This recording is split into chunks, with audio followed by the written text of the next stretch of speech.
Nós vamos falar hoje e amanhã sobre a graça, como a Ailton já falou.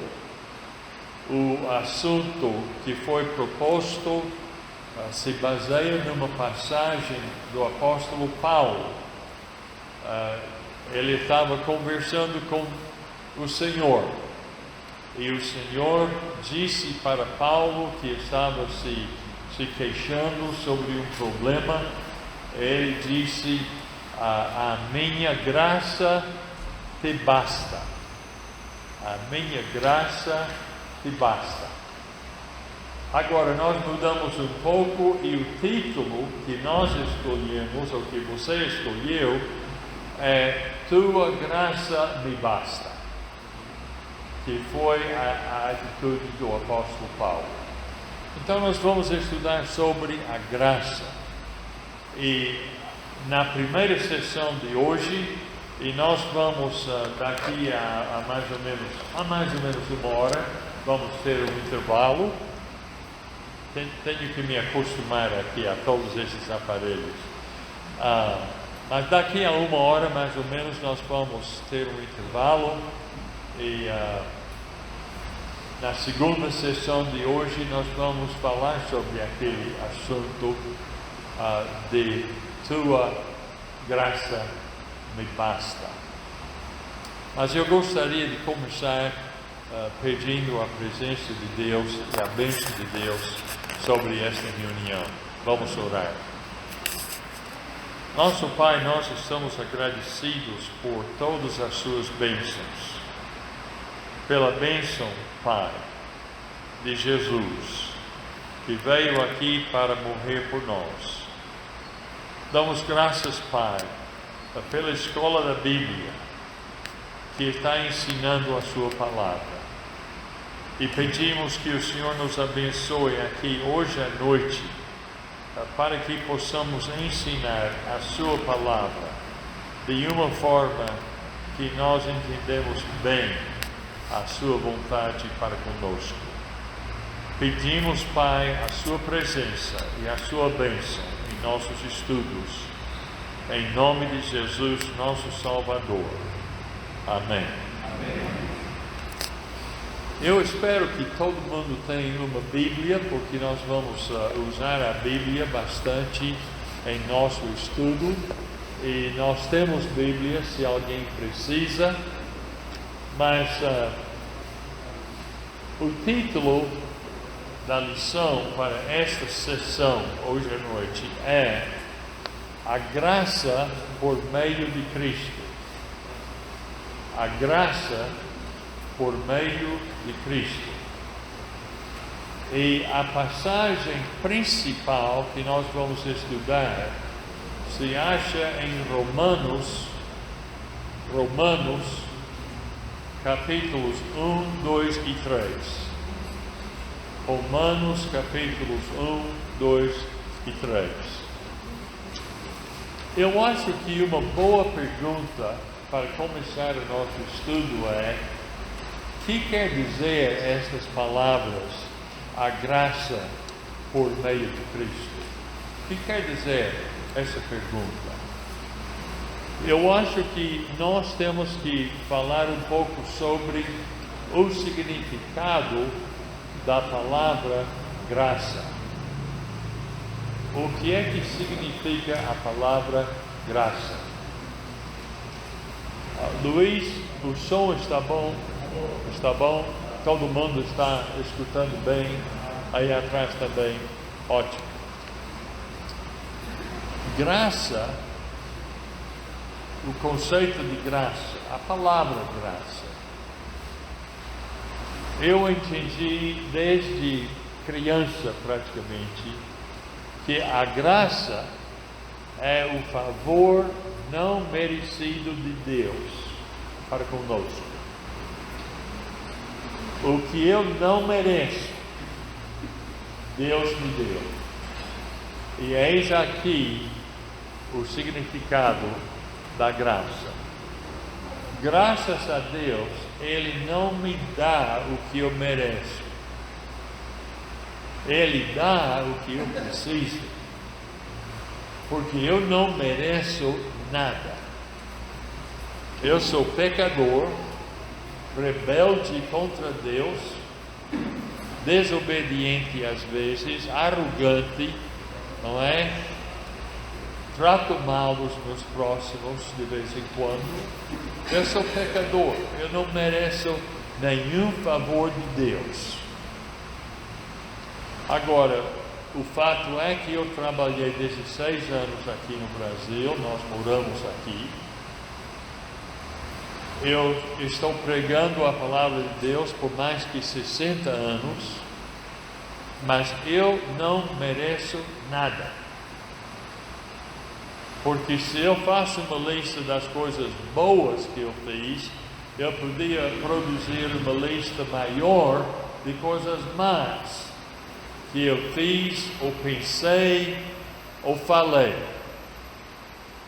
E todos nós somos assim. Nós não merecemos nada. A graça é uma dádiva da mão de Deus, que não merecemos e nunca mereceremos. Deus não foi obrigado a nos dar este presente, mas o deu Cristo gratuitamente para que nós pudéssemos ser salvos. A graça de Deus vem da iniciativa dele. Ele iniciou o presente. Eu não tive a ideia. Deus teve a ideia de dar para mim o que eu não mereço.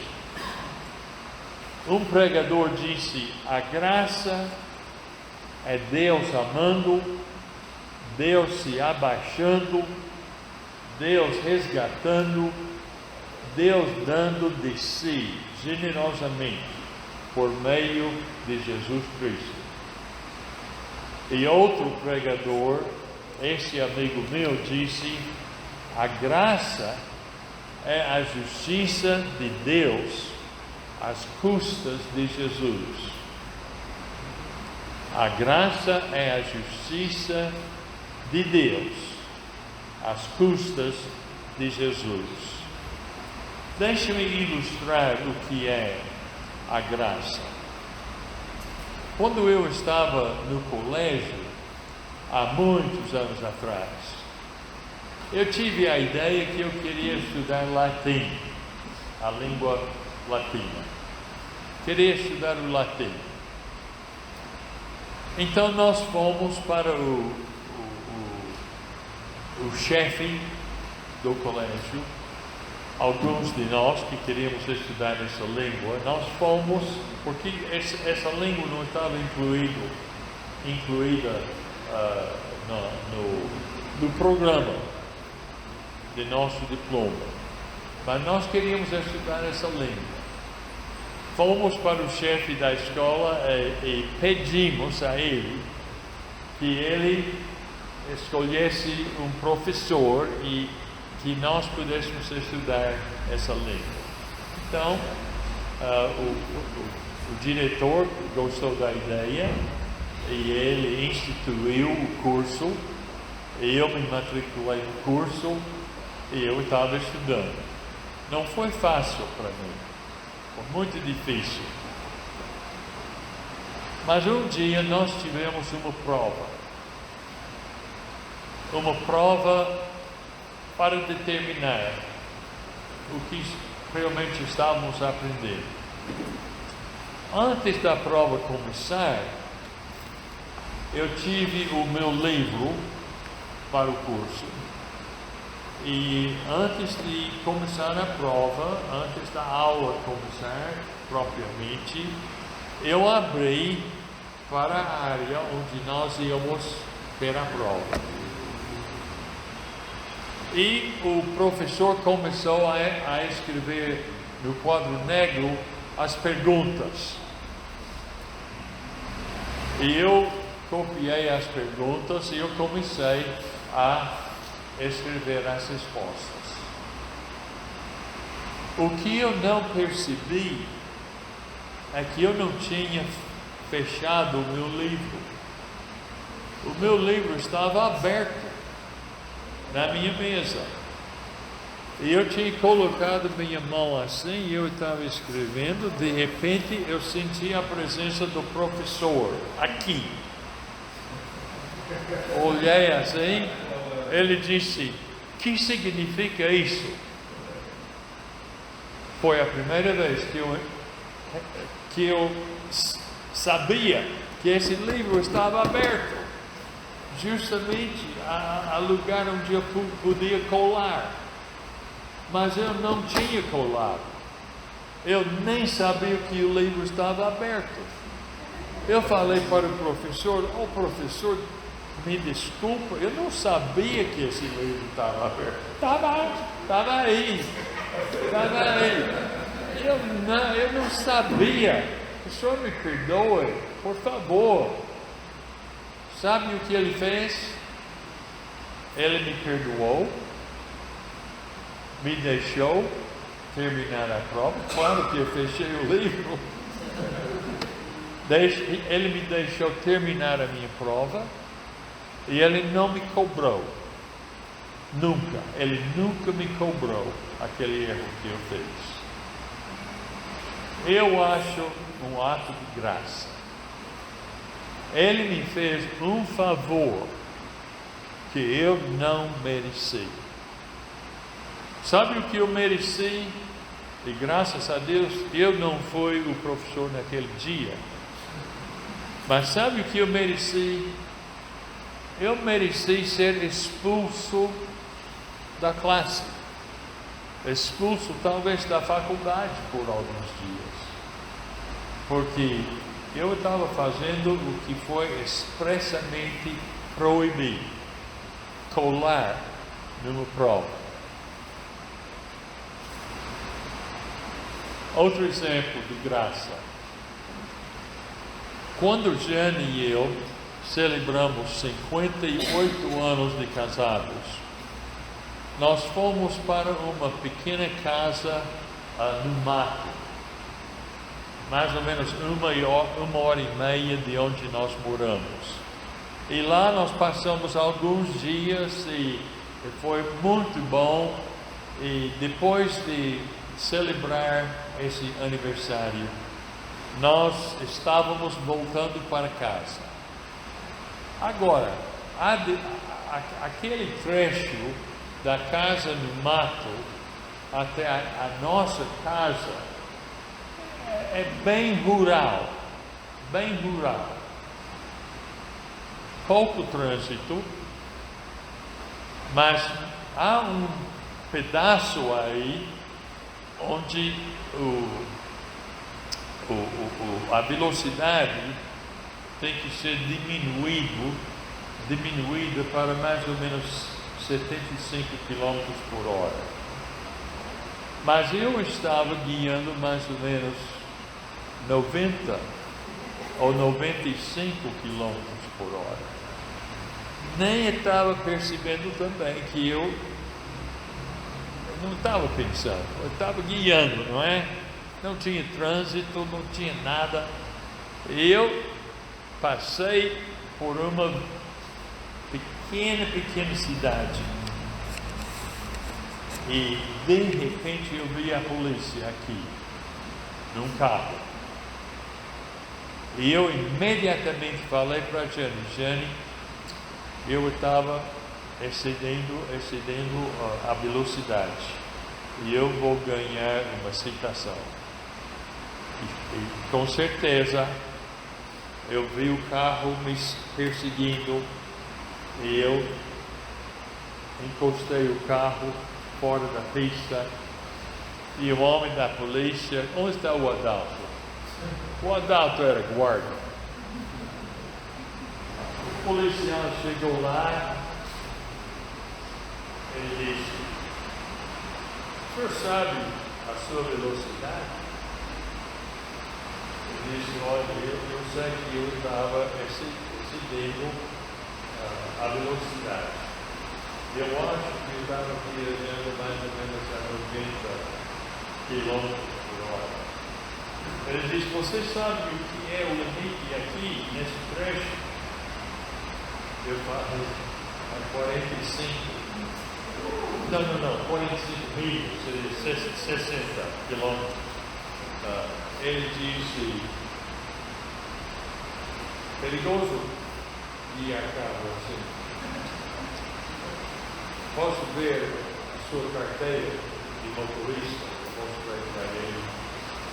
Ele foi para o carro dele e ele verificou que o carro realmente era meu. E ele voltou e estava com a coisa na mão, ele ia cuidar da situação. Jane estava aqui, eu disse para a Jane, que maneira de celebrar 58 anos de casado. Ele disse, você falou de aniversário? Falei sim, nós estávamos aqui festejando 58 anos de casados. Disse, não me diga, 58 anos de casado. Eu falei sim, estava muito bom.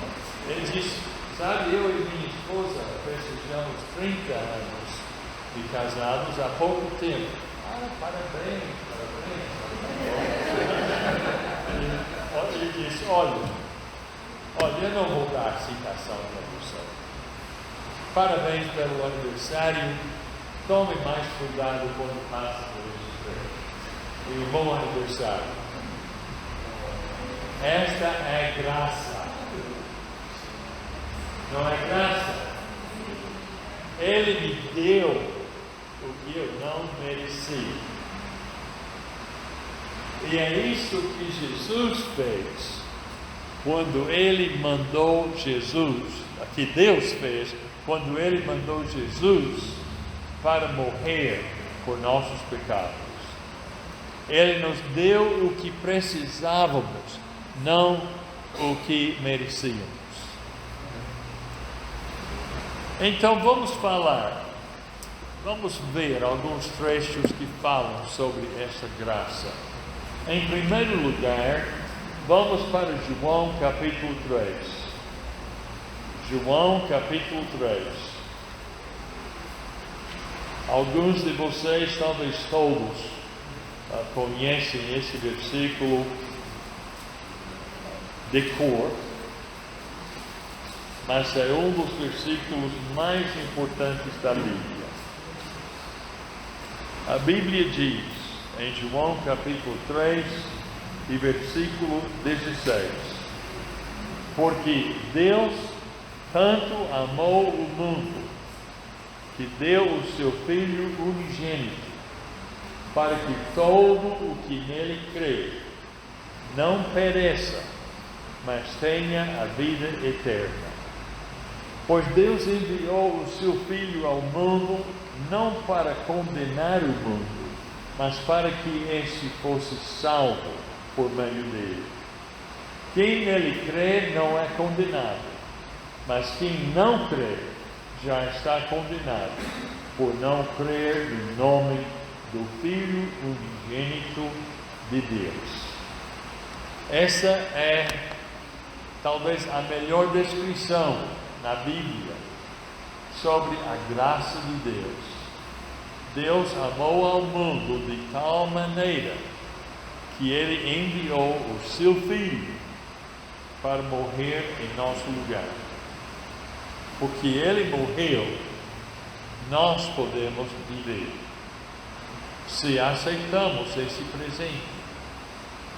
Mas nós temos o direito de aceitar esse presente ou rejeitar esse presente. Nós não somos obrigados a aceitar a graça de Deus. Nós temos uma livre e espontânea vontade.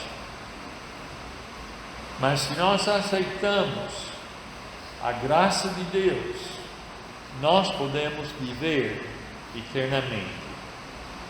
Que bênção de Deus! Que bênção de Deus!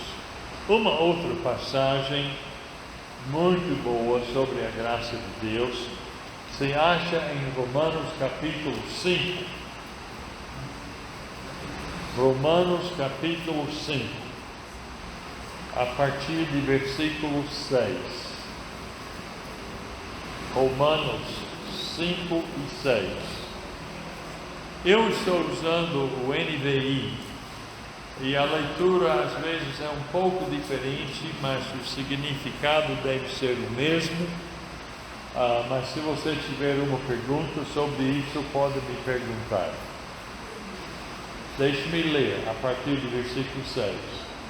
De fato, no devido tempo, quando ainda éramos fracos, Cristo morreu pelos ímpios. Dificilmente haverá alguém que morra por um justo. Embora pelo homem bom, talvez alguém tenha coragem de morrer. Mas Deus demonstra seu amor por nós. Cristo morreu em nosso favor quando ainda éramos pecadores. Como agora fomos justificados por seu sangue, muito mais ainda por meio dele, seremos salvos da ira de Deus. Se quando éramos inimigos de Deus, fomos reconciliados com Ele mediante a morte de seu Filho, quanto mais agora, tendo sido reconciliados, seremos salvos por sua vida. Não apenas isso, mas também nos gloriamos em Deus, por meio de nosso Senhor Jesus Cristo, mediante quem, veja bem, mediante quem recebemos agora a reconciliação. Duas passagens, e há múltiplas passagens na Bíblia que falam sobre esta graça de Deus. Deus, quando nós não merecemos nada, deu o seu Filho para morrer em nosso lugar. Se você quer ver outra passagem, vai para Efésios capítulo 2. E enquanto você está buscando esse outro versículo, eu quero falar sobre uma outra pessoa que está aqui, que eu não mencionei quando eu falei sobre pessoas que eu conheço há muitos anos.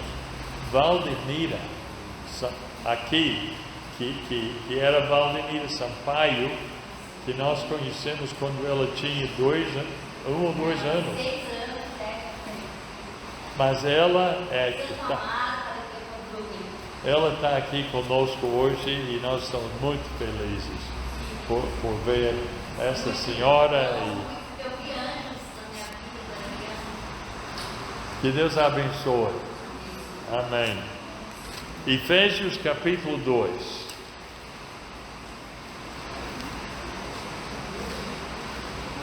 Ailton, eu vou pedir que você leia essa passagem. Vamos ler até versículo 9. 2, de 1 a 9. Antigamente vocês estavam espiritualmente mortos por causa da sua desobediência a Deus e por causa dos seus pecados.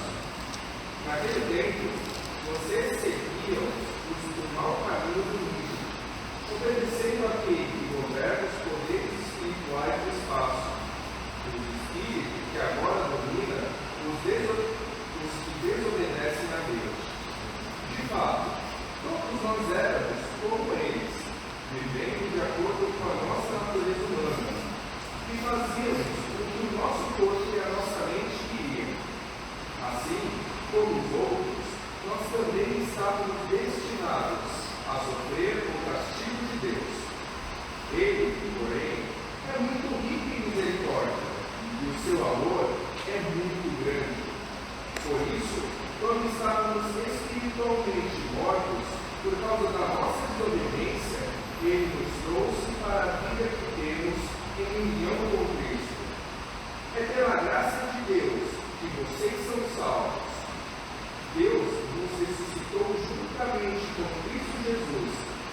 fez sentar com Cristo no mundo celestial. Deus fez isso para mostrar às pessoas que vão viver no futuro as muitas riquezas da sua graça, por meio do amor que Ele revelou em Cristo Jesus. Pois é pela graça de Deus que vocês são salvos por meio da fé. Isso não vem de vocês, mas é presente dado por Deus. Muito bem. Está bem. Muito obrigado.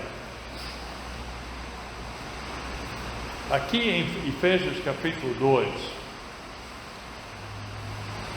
o apóstolo Paulo, inspirado pelo Espírito Santo, fala sobre a morte de Jesus.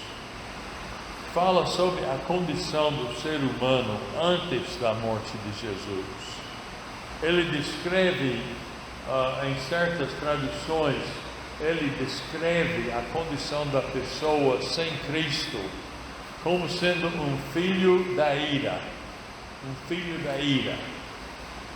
Vamos dizer, um filho deserdado.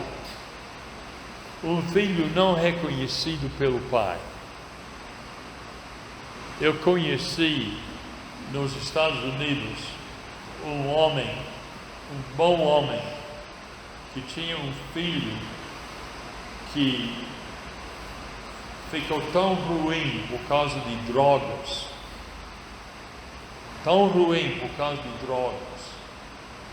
que ele estava estragando a família inteira. E o pai tinha medo que se esse filho ficasse na casa com a família, ele contaminaria os outros filhos.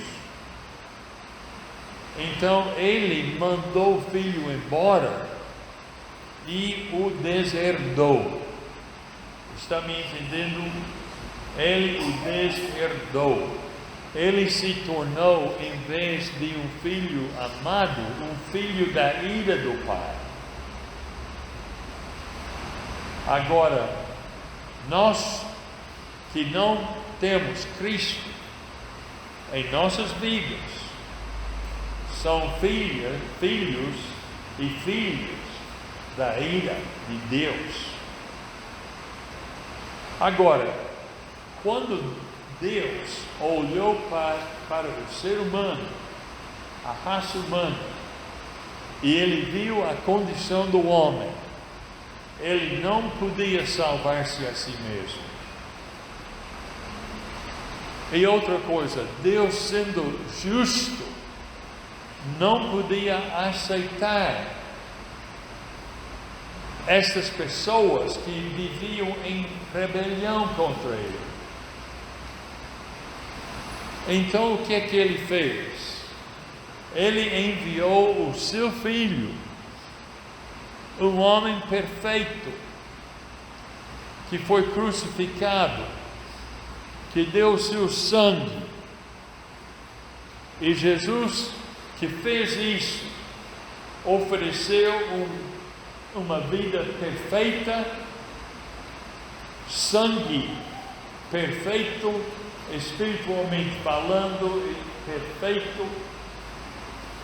E Deus disse para essa humanidade condenada pelo pecado, Ele disse: se você crê em Jesus Cristo, se você crê nele, se você crê no poder do seu sangue, se você se arrepende dos seus pecados, se você for batizado para a remissão dos seus pecados, por causa da vida perfeita de Jesus que foi oferecida, eu vou aceitar o sacrifício dele e eu vou contar vocês como justos, perdoados, como se nunca tivessem pecados na sua vida. Que bênção, não é? Que bênção. Nós temos em nossa congregação um irmão que é um bom amigo meu. Eu já falei essa história para alguns. Ele é um bom amigo meu a esposa e ele são bons amigos da minha mulher também. Esse homem, na sua juventude, tinha uma mulher, essa mulher que é amiga da Jane. Ela tinha 2 filhinhos, um filho e uma filha. E ele roubou um banco.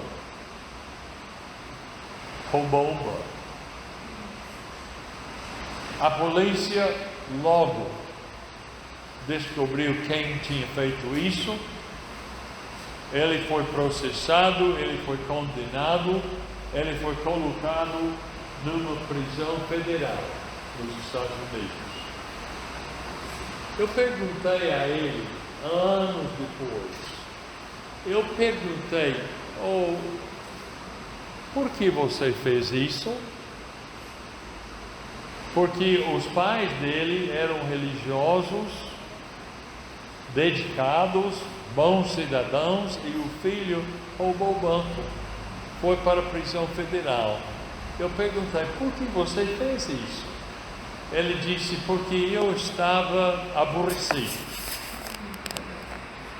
estava cansado da vida, não tinha nada na minha vida, eu queria alguma coisa para me excitar. Bom, ele serviu a sentença que ele recebeu e voltou para a sua cidade, e depois de pouco tempo roubou o banco, outro banco. Eu não sei nem se era outro banco, talvez fosse o mesmo. Uma cidade pequena, ele roubou o banco. Logo, a polícia descobriu, ele foi processado, condenado, outra vez mandado para a prisão. Quando ele chegou na prisão a segunda vez, ele disse para si mesmo, isso não está funcionando. Não está funcionando isso, eu não quero viver assim. E ele descobriu na prisão um grupo de prisioneiros que estavam passando pelos mesmos pensamentos dele.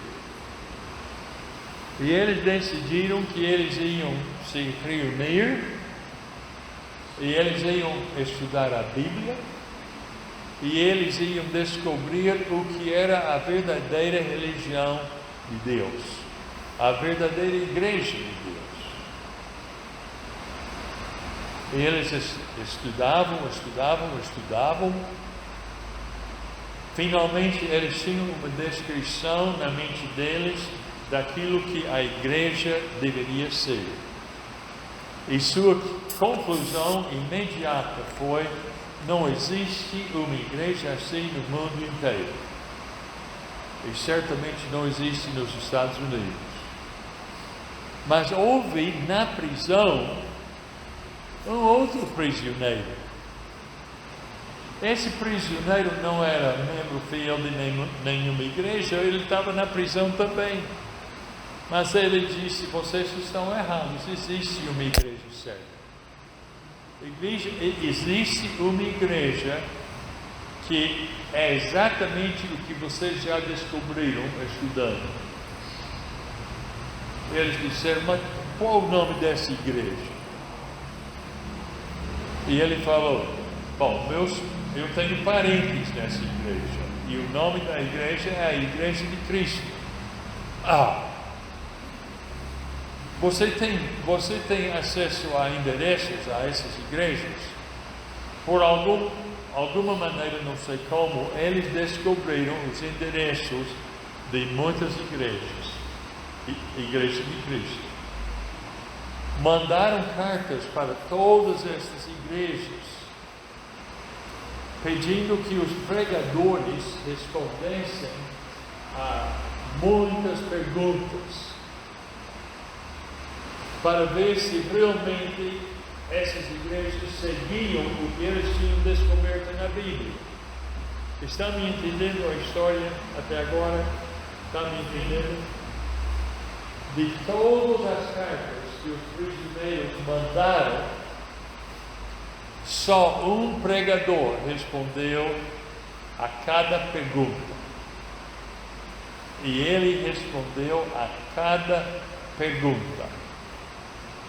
E quando eles descobriram, quando eles compararam suas conclusões com suas respostas, eram idênticas. Agora, esse irmão, depois de passar tantos anos na prisão, foi batizado em Cristo, começou sua vida de novo, e hoje ele é ministro tempo integral nas igrejas de Cristo há mais ou menos 30 anos. Há mais ou menos 30 anos. Que bênção! Que bênção! Uma pessoa que realmente queria descobrir a verdade para a sua vida. Agora, graças a Deus, esse homem agora está servindo Cristo, está feliz na sua vida de Cristo. Ele trabalha principalmente em prisões e cadeias, com prisioneiros.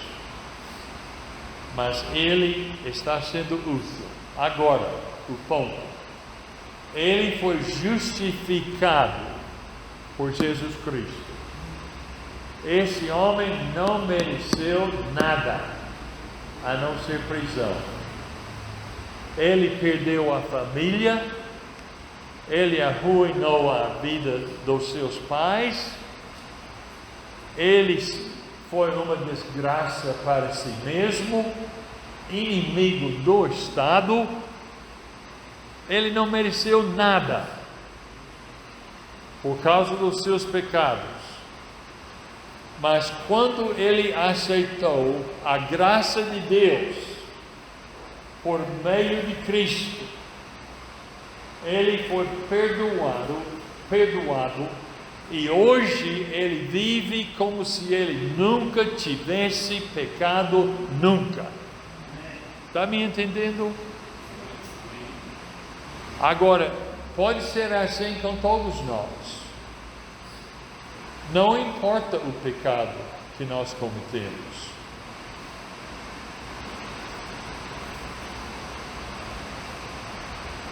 Assassinato, adultério, roubo, mentiras, maltrato de nossos seres humanos. Por meio de Cristo, Deus nos perdoa se nós aceitamos o presente. Se nós aceitamos o presente. Porque Ele já deu o seu Filho unigênito, para que tudo que nele crê não pereça, mas tenha a vida eterna. Quando eu estava na faculdade, um belo dia um amigo meu chegou, foi uma sexta-feira. Sexta-feira na faculdade americana é um dia feliz, porque é o último dia de classes durante a semana. Aí as pessoas, alguns vão para a sua casa, outros vão jogar futebol, outros vão jogar basquete, mas sexta é um dia bom.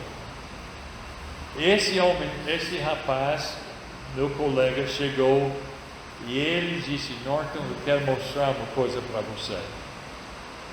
E ele colocou a mão no bolso e ele tirou uma pequena caixinha.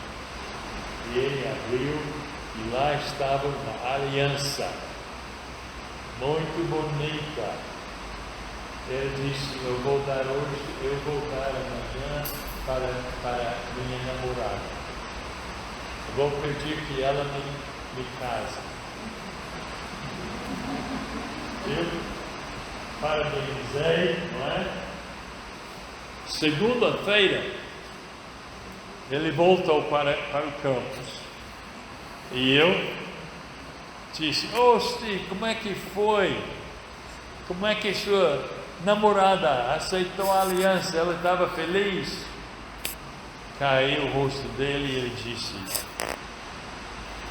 ela não aceitou. Ela não aceitou. Ela não quis.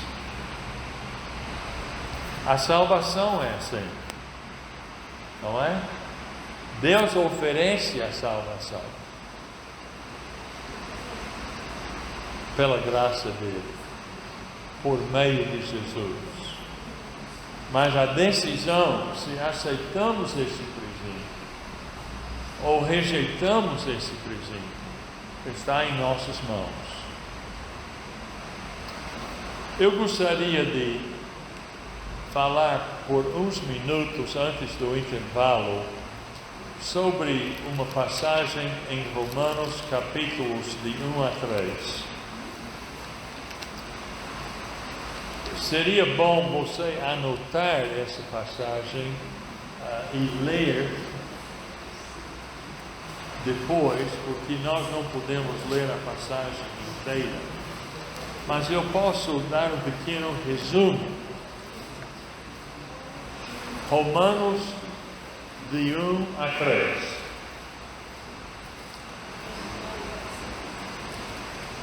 Romanos capítulo 1 fala sobre a condição do ser humano antes de Jesus.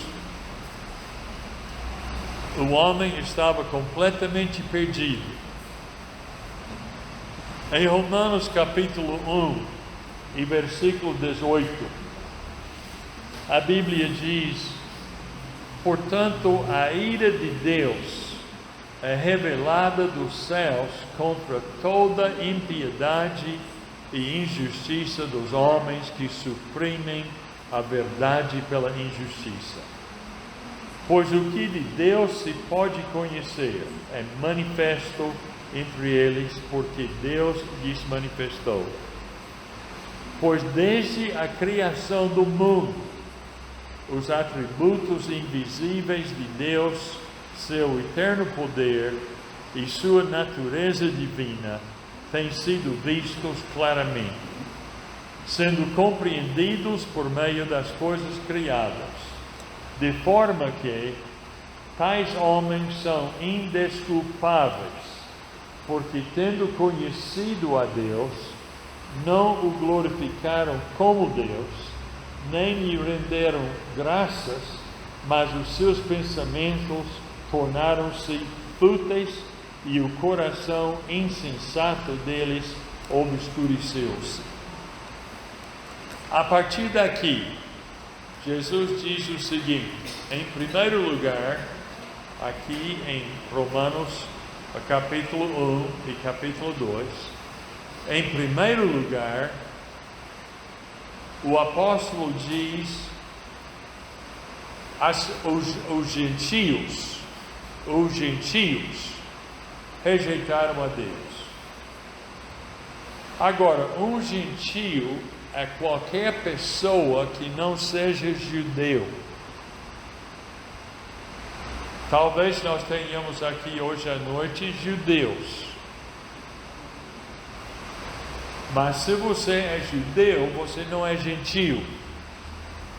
Se você não é judeu, você é gentio. E provavelmente a maioria de pessoas aqui hoje à noite, a maioria é gentio. Eu sou gentio, Jane é gentio.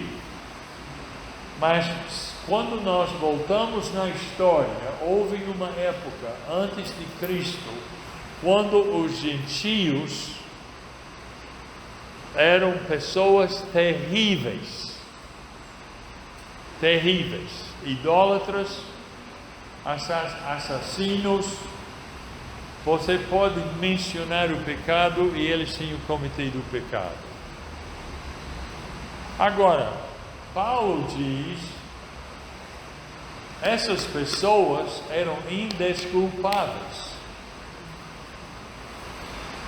porque eles sabiam que não deveriam se comportar assim, mas eles agiram assim da mesma forma.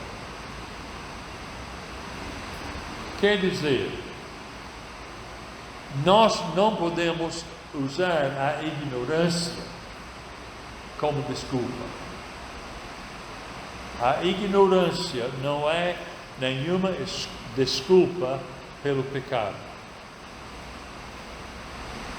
Um dia eu estava trabalhando com 2 rapazes um pouco mais jovens que eu. Eu tinha talvez, na época, 16, 17 anos, eles tinham talvez 14 ou 15.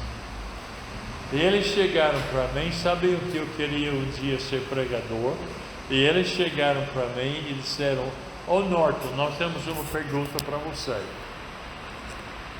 Se nós cometemos um grande erro, um pecado, sem saber com certeza que é pecado, pecamos?" Eu já sabia o que eles estavam querendo que eu dissesse. Eles estavam querendo que eu dissesse: olha, se você cometeu o pecado sem saber que era pecado, você está bom. Seria ideal, não é? Eu falei: olha, não, se você estava na dúvida, você cometeu um pecado, porque fez o que você estava duvidando. É pecado. Os gentios, Paulo diz, sabiam dos seus pecados e sabiam que não deveriam fazer as coisas que eles estão fazendo. E falaram que por causa disso eram culpados e merecedores da morte. Depois ele falou sobre os judeus. Os judeus se julgavam, nos tempos de Jesus e de Paulo, se julgavam mais santos que outras pessoas.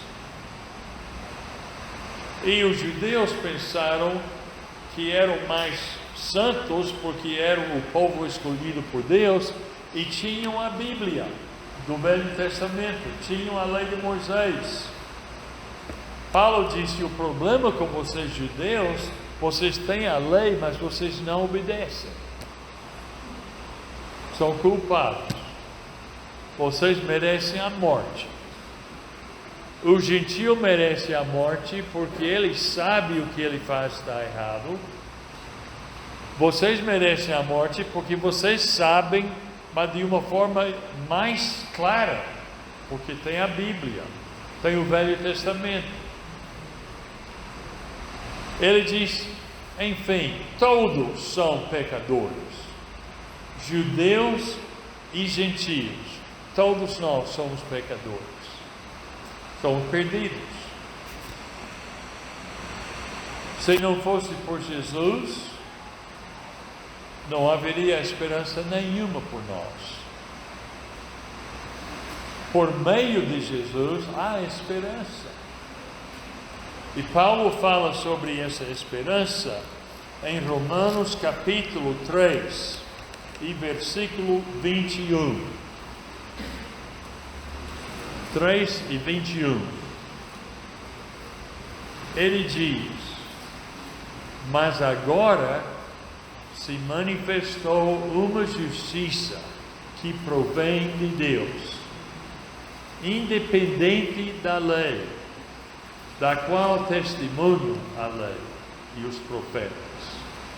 Justiça de Deus mediante a fé em Jesus Cristo para todos os que creem. Não há distinção, pois todos pecaram e estão destituídos da glória de Deus, sendo justificados gratuitamente por sua graça, por meio da redenção que há em Cristo Jesus. Nós somos perdidos como seres humanos sem Jesus, porque somos pecadores, somos separados de Deus, somos filhos da ira. Mas por meio de Jesus, se cremos em Jesus, podemos ser salvos e feitos como se nós nunca tivéssemos pecado. Esta é a grande lição. Eu gostaria de ler um pouco mais aqui em Romanos capítulo 3, versículo 24. Sendo justificados gratuitamente por sua graça, por meio da redenção que há em Cristo Jesus, Deus o ofereceu como sacrifício para propiciação mediante a fé, pelo seu sangue, demonstrando a sua justiça.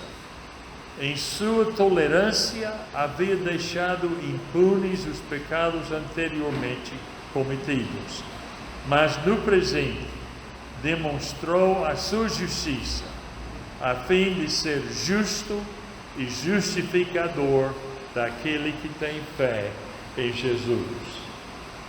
Deus é justo. Deus é perfeito. Deus não erra. De vez em quando, nós podemos ver, talvez na televisão, que uma pessoa, por 30 anos, podia escapar à lei. Essa pessoa talvez fosse até um assassino serial, não é? Em série.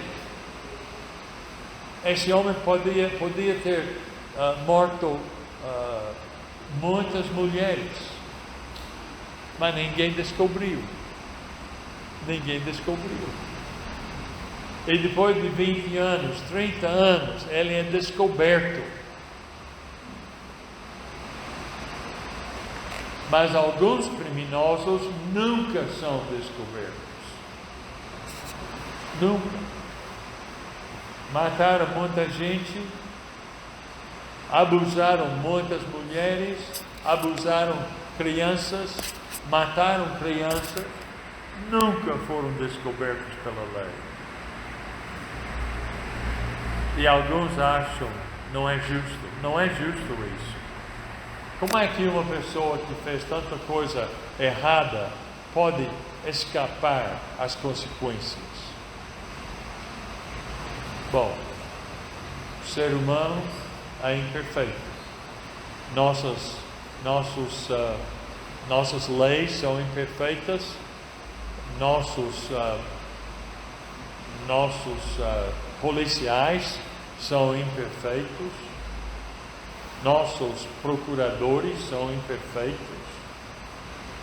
Mas eu vou lhe dizer uma coisa: essa pessoa podia ter escapado todas as consequências nesta vida, mas um dia essa pessoa vai aparecer perante Deus e Ele sabe tudo, e Ele vai fazer o que é justo. Ele vai fazer o que é justo. Deus é justo e Ele é o justificador. Ele é perfeito. Ele não tem pecado. Ele é justificador no sentido que Ele deu um Salvador ao mundo. E esse Salvador, Jesus Cristo, é nosso Salvador. E nós que somos pecadores, que merecemos a morte, Deus, se nós confessamos nossa fé em Cristo, Deus nos perdoa. E é como se nós nunca tivéssemos pecado. Está me entendendo? As consequências que o homem vai enfrentar quando está perante Deus, ele não vai enfrentar, porque está perdoado, graças a Deus. Então nós terminamos essa primeira lição. Espero que vocês tenham entendido.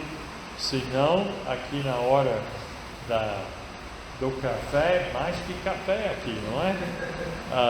Podemos falar mais. Mas você quer falar a Ailton para dar instrução?